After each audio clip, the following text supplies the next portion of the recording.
नमस्कार, मी नेहा तुम्हा सर्वांचं स्वागत करत आहे माय बोलीन मध्ये। तर आज आपण बनवणार आहोत छान चमचमीत अशी पावभाजी।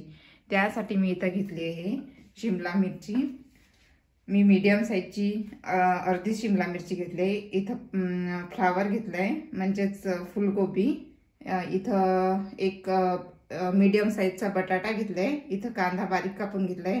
मी इथं मटर फ्रोझन घेतले। इथे एक टोमॅटो, लसूण, तिखट, हळद आणि हा इथं मी पावभाजी मसाला घेतलाय आणि जिरं आणि मीठ।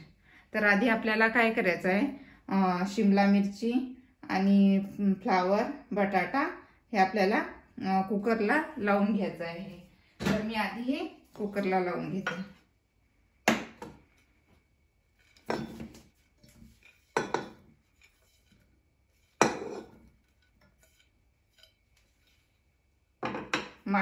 मटर मी फ्रोझन घेतले, त्यामुळे मटर मी नंतर टाकणार। आपल्याला हे कुकरला छान शिजेपर्यंत 2-3 शिट्ट्या करून घ्यायच्या आहे।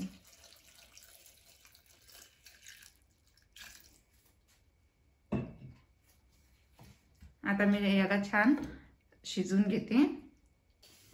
आपला कुकर होईपर्यंत आपल्याला टोमॅटो, लसूण आणि जिरं टाकून याची पेस्ट बनवायची आहे। तर कुकर होईपर्यंत आपण ही पेस्ट बनवून घेऊ। इथं आपली पेस्ट तयार आहे। इथं मी पातेल्यामध्ये 5 ते 6 चम्मच तेल घेतले आणि जे वाटण आपण टोमॅटोचं वाटण करून घेतलं होतं ते मी यामध्ये छान तेल सुटेपर्यंत परतून घेणार आहे।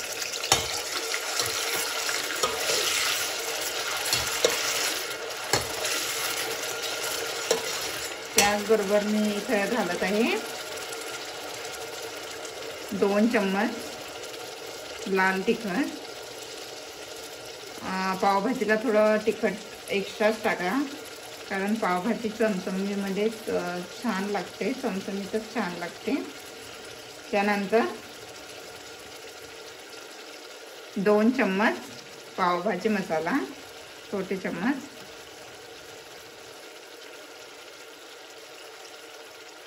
आणि हे आपल्याला छान तेल सुटेपर्यंत करून घ्यायचं आहे।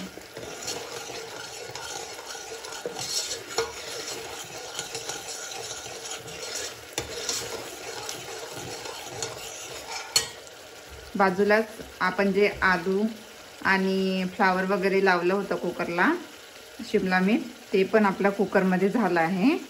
तर मी बाजूला कुकरमध्ये ते छान मॅश करून घेते।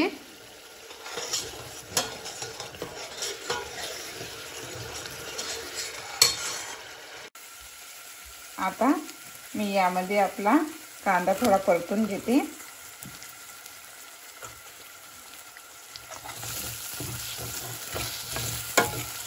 आपला कांदा थोडा परतून घ्यायचा यामध्ये।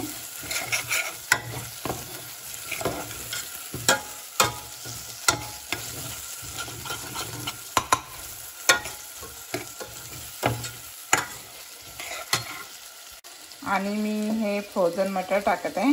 तुमच्याकडे ताजे मटर जर असणार तर तुम्ही कुकरला शिजायलाच टाका। आता हे छान थोडे 5 मिनिट छान मी परतून घेते।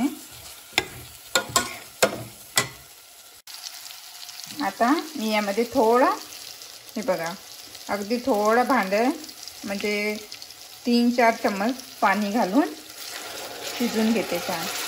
छान आपल्याला परतून घ्यायचं आहे।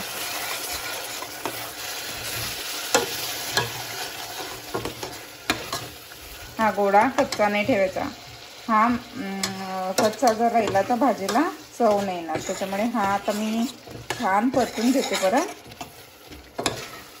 मी त्यामध्ये 2 ते 3 चम्मच पाणी घातलंय। पाणी त्याच्यामुळे काय होणार, आपला गोळा खाली लागणार नाही, चिटकणार नाही, तर छान शिजेल। आता मी छान याला 5 ते 6 मिनिट शिजवून घेते, छान परतून घेते तेलामध्ये। हे बघा, इथं आपलं वाटण छान झालंय, कांदा पण छान झालाय, मटर पण छान झालंय आणि आपल्या मसाल्याने तेल पण सुटले बघा, छान तेल सुटले. आता मी हे मॅश करून घेतले. आपलं शिमला मिरची, फ्लावर आणि बटाटा जे शिजून घेतलं होतं ते हे मॅश करून घेतलंय. आणि आता ते मी यामध्ये टाकून घेते.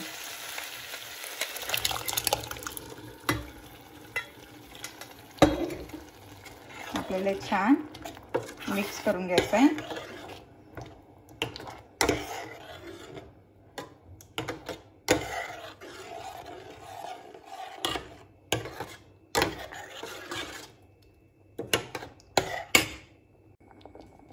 आणि यामध्ये तुमच्या आवडीनुसार तुम्ही पाणी घाला.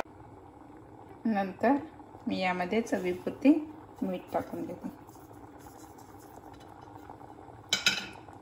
आणि हिला छान आता पावभाजीला 5 मिनिट छान शिजू देते. तर इथं आपली पावभाजी छान शिजून झाली आहे. आता मी थोडी कोथिंबीर टाकून घेते.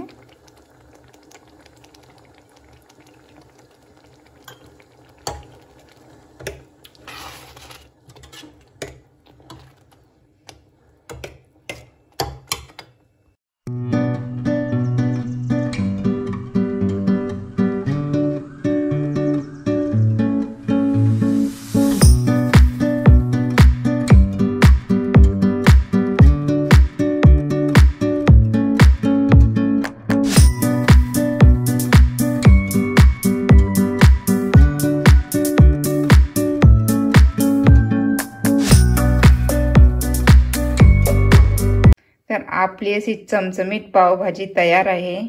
तर आजची रेसिपी तुम्हाला छान वाटली असणार तर लाईक करा, शेअर करा आणि सबस्क्राईब करायला विसरू नका. तर चला मग परत भेटूया अशाच एका नवीन रेसिपीबरोबर. तोपर्यंत घरचे खा, मस्त रहा.